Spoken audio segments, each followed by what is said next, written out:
James's long run. It was a beautiful day on the island of Sodor. All the engines were working very hard. They were pulling passengers and freight on the main lines. They loved to show lots of respect, and they liked to work all day long.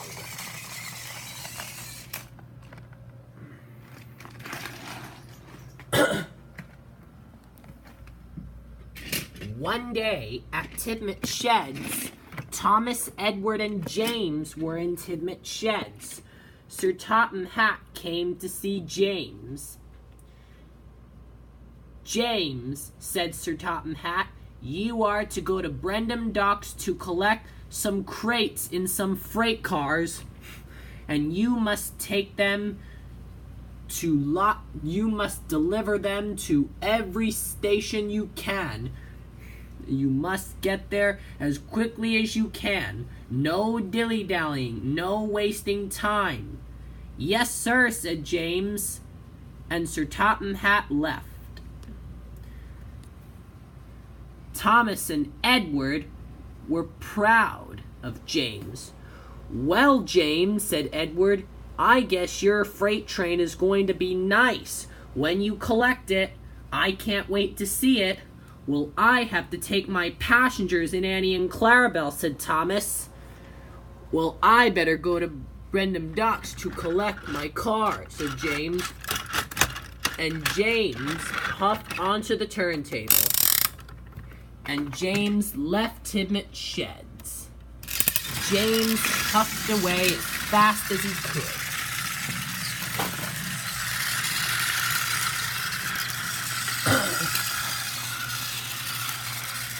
As James was on his way to Brendam Docks, he was having an awesome day.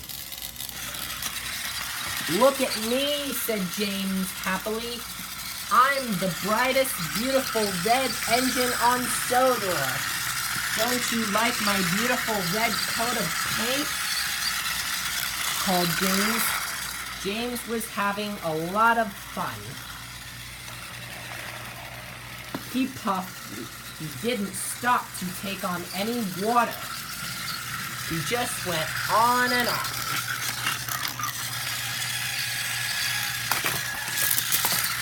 James puffed over a bridge. He puffed over the bridge, and down the bridge was a ravine. James switched tracks, and James headed for Brendam Docks.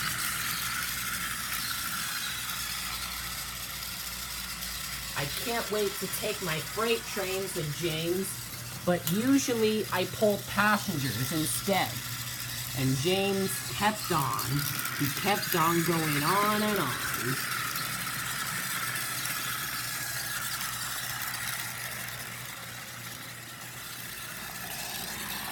But then there was trouble.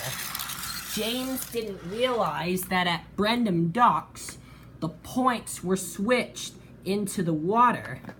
James didn't know the points were switched, and the points were switched and was led into the sea. When James approached Brendam Docks, he tried to stop, but it was too late. "Oh my God!" cried James. "Look out! Help!"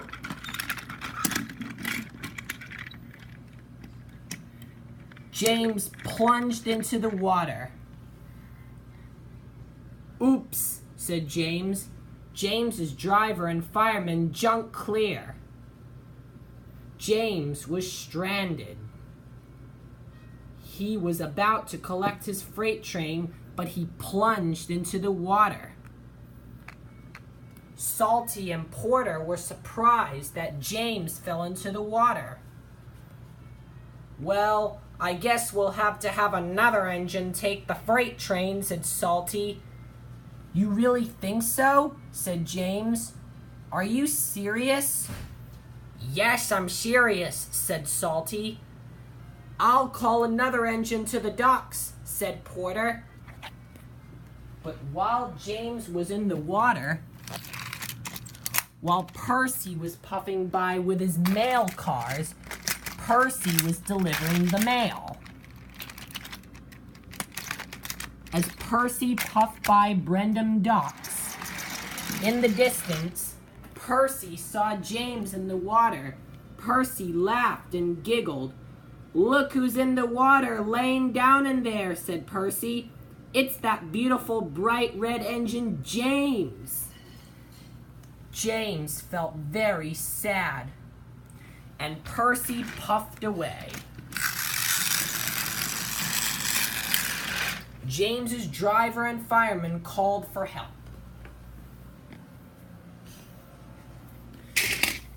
When Thomas heard the news, he went to the Sodor Search and Rescue Center at once.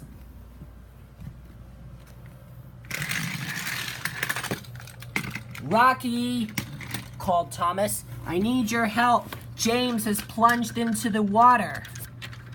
And Thomas buffered up to Rocky. And Thomas puffed to the rescue center. Thomas puffed to Brendam Docks as quickly as he could. Thomas had to get James out of the water. Sir Topham Hatt was on board Thomas. "I'm almost there," said Thomas. Thomas puffed and huffed as fast as he could. At last, Thomas arrived at Brendam Docks. When Thomas arrived, Rocky pulled James back onto the track. Sir Topham Hatt got out board of Thomas. Sir Topham Hatt watched Rocky lift James out of the water.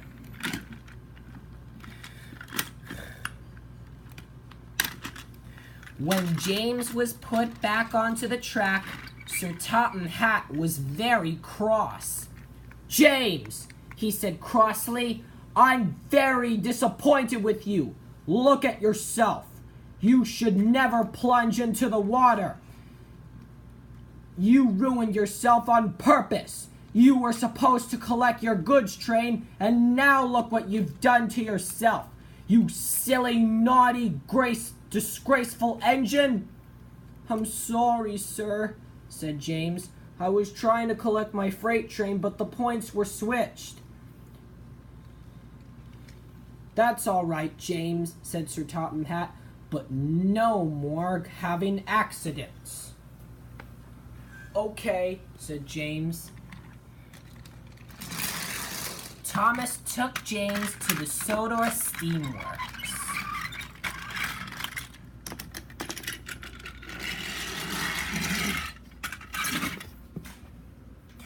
When James arrived at the Sodor Steamworks, it was busy there.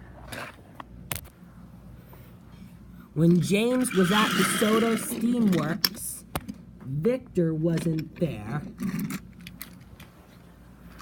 While Victor was on his way back to the steamworks to repair James,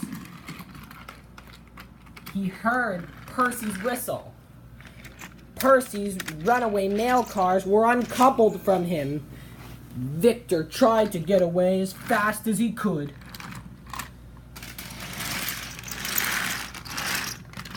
The mail cars nearly caught up to Victor. Victor escaped just in time. "Phew," said Victor. "That was a close one." Victor arrived at the steamworks. He saw James. "Don't worry, James," said Victor. "I'll have you repaired in no time." "Thank you," said James. "Kevin," said Victor, "you must repair James at once." "Yes, boss. Right away, boss." And Kevin went to repair James. It took a very long time to repair him and get all the water out of his engine. While James was being repaired, Thomas took James's cars. Thomas took James's cars to the station.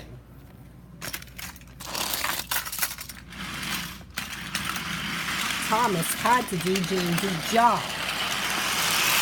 At last, Thomas delivered James's freight cars. And at last, James was all repaired. "Thank you, Victor. Thank you, Kevin," said James. "Now I can pump along and be a really useful, splendid engine again." When James puffed out of the steamworks, he was a really useful engine again. He knew he would never have any more accidents ever again. Maybe, but he might have another one, but he will try never to have one ever again.